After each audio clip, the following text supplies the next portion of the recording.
have space for one more cut. If the data develops the way we think it will develop, then maybe one more cut this year. So follow up, Governor. So one more cut, and that's the end of the easing cycle. I think that's a likely evolution of the policy rate. Of course, if something bad happens to output that suggests there's a lack of demand, then we cut some more. Thank you, Governor. Any more questions?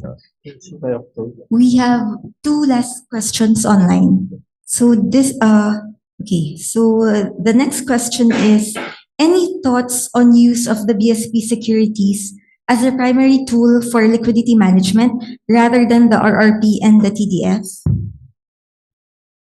I think we're beginning to move away from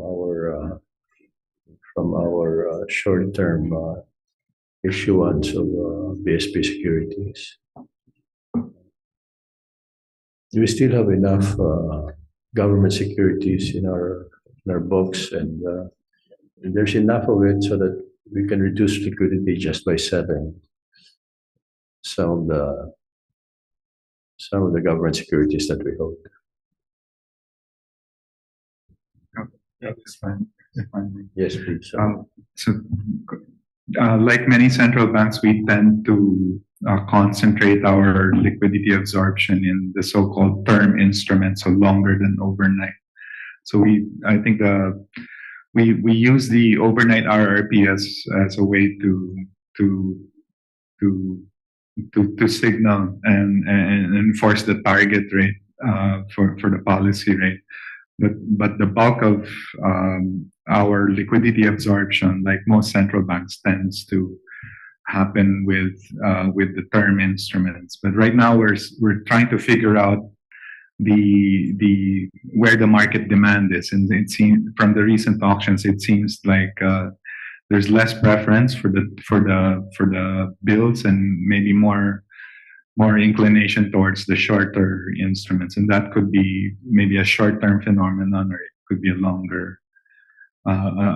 more longer term thing. But so that's also something we're studying. But I think we're also working towards making the BSP bills closer in terms of its features to the government T-bills, and make them as close substitutes as much as possible, and to improve their market reception and acceptability.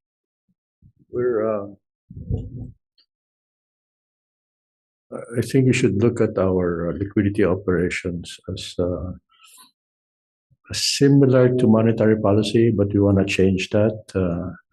We think, or I think, maybe this view is not shared by the rest of the BSP. I think we've been spoiling the banks by helping them manage liquidity too much,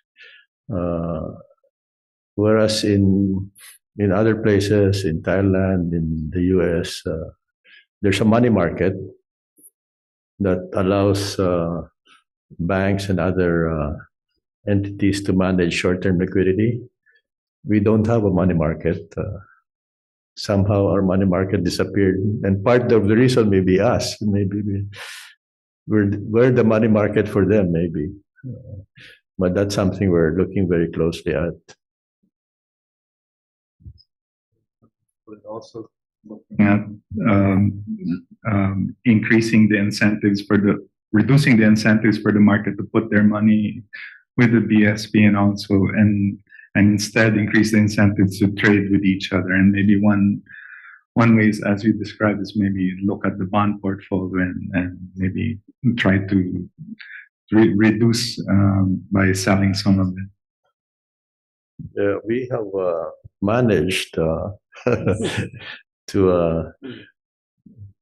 introduce in the Philippines what's called the GMRAP contract. This is the standard contract for repo transactions. It was introduced in the 1990s, and we haven't been using it. But now we've agreed with the banks that we will use the Chimere contract, and we hope it will help develop the repo market. Thank you, Governor. Thank you, OIC Dennis. I think we still have time for one last question. This is from our Facebook page. With the recent 25 basis point rate reduction, is the BSP open to a more flexible inflation target like the US Fed stance on allowing temporary deviations in inflation to balance growth and price stability? We're happy with our target. We're happy with the way we're doing it. Maybe the way we announce it is not quite what we have in mind. I think we might say in the future 3% plus or minus 1%. So instead of a target band, because the target band kind of suggests that if we're at 3.9, very close to the ceiling of our target band, that's as good as 3. That's not really the case. 3 is better than 3.9. But the way we say we have a target range doesn't seem to convey that message. Thank you very much, Governor. Any more questions? All right. If there are no more questions, we would like to thank everyone for their time and attention this afternoon, including those watching us live on Facebook. This ends our Monetary Policy Stance press briefing. Maraming salamat po.